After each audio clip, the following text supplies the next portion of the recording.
Farg'ona shahar Oqariq masjid yaqinida hovli uy qurgani zo'r narxda 4 burchi 6 sotiklik quruq yer ko'rsatamiz. Uchastkamiz Oybek Raddom yonidan Oqariq tarafga kirganimizda Farovon to'yxonasini to'g'risidagi ko'chada, shunday Oqariq masjidining yonida joylashgan. Yerimiz mahallaning ichida, yo'llar asfalt, ko'chaga qaragan tarafi taxminan 18 metrni tashkil qiladi. Qurilish qilish uchun ideal o'lchamda, lokatsiyasi zo'r, gaz svet suvlar yaxshi. Hozir birgalikda ichlarini ko'rib chiqamiz.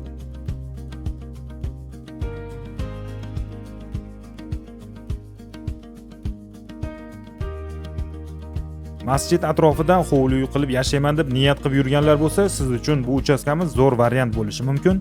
Ya'ni 5 mahal azon ovozlarini eshitish va jamoatlarga chiqish imkoniyati. Azizlar, ushbu Farg'ona shahar Oybek Raddomdan taxminan 1 kilometr masofada joylashgan 4 burchi 6 sotiklik yerimizga egalari 45 ming so'rashyapti. Savdolashilsa narxidan yana tushirib berishadi. Pastda opsiyaniyada nomer qoldiraman. Bemalol batafsil ma'lumot olib, baraka qilishinglar mumkin.